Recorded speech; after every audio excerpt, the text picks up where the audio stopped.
my name is Billy Schoeninger, and I'm here doing my Vietnam interview with my father, William Schoeninger, who was 17 in 1968. How old were you when you first learned about the Vietnam War, and at what age were you actually able to grasp what the situation in Vietnam was? I remember learning a little bit about the Vietnam War when I was in 8th grade, but I think I really became more aware of it as I matured into my junior and senior years in high school. What was your occupation during the war and now? At the time I was just a student in middle school and high school, and presently I'm a deliverer for edible arrangements as well as an auto parts delivery company. What were your feelings at the beginning of the war and after? In the beginning of the war, I really didn't know an awful lot about what was going on, but as the war progressed, I realized that the United States was in a war that I didn't think that it could win. Did you approve or disapprove of the job President Johnson did in handling the war? President Johnson and I felt led mostly a ground type of war in a jungle, and I don't think that it turned out to be very effective because of the terrain. Since you were draft eligible at the time, was your decision to enter college influenced by the fact that you did not have to go into the war? I really wasn't influenced by that because I had decided to go to college anyway. However, my brother did decide to enter the teacher corps and go for his master's degree, specifically because it would keep him out of the war. Did any of your friends or relatives participate in the war? If so, what did they do and how did the war affect them? Although my father and my uncle had both been in the military, I didn't know anybody who actually had gone into the war. But I do know that there was one member of my high school class that was involved in the Vietnam War, and he did pass away during that time. Did you participate in the counterculture of the 1960s? I did when I was at Westchester University. I did become a member of an organization called the Students for the Democratic Society. If so, what role did this play in your opinion of the war? Most of the friends that I had weren't specifically interested in what the United States was doing in the war.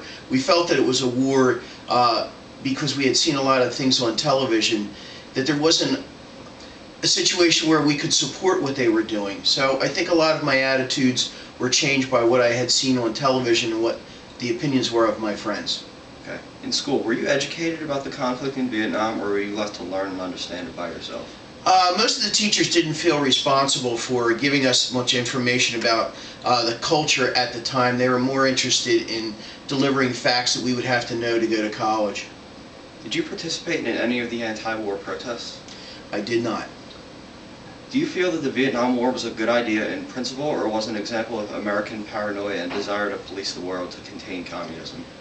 I think the United States had a lot of reasons why they decided to go into the war, and I think they did so on a positive note. But what wound up happening was the media uncovered a lot of atrocities, and I think once the American public saw that, their feelings towards the war went down. Do you believe that the media played a significant role in the public's opinion towards the war, especially the anti-war side? I remember a lot of very graphic things that happened during the war that showed things that the soldiers had done, not necessarily things that were approved by their superiors, but they were pretty graphic, and I think that did have a part in what my opinions were about the war. What are your opinions of Jane Fonda? Don't think of her very highly. I think most of us would say that Jane Fonda was a traitor. Did you approve more of the strategy of President Johnson, which included heavy number of ground troops, or the approach of President Nixon, which was more bombing and aerial things?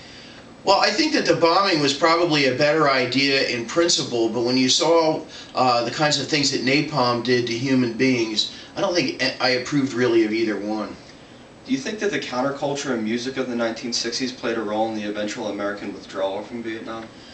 I don't think that a lot of the politicians paid much attention to the music of the times. They felt that they were on the right track. However, I think it did turn the opinion of the American public not in favor of the war, and I think maybe that's what encouraged them to pull out. Do you believe that had Watergate not brought down the Nixon administration, that the U.S. would have continued intervention in Vietnam? I do not think that Watergate had all that much to do with it. I think that the country in itself had decided that the war was not something that we should be involved in. Did the Vietnam War directly affect anyone in your family? If so, how? It did not. Do you think that the civil rights movement in America possibly preoccupied the U.S. government or had any sort of direct impact with the war? I don't think that the civil rights movement had anything to do with the war. I think they were pretty much mutually exclusive.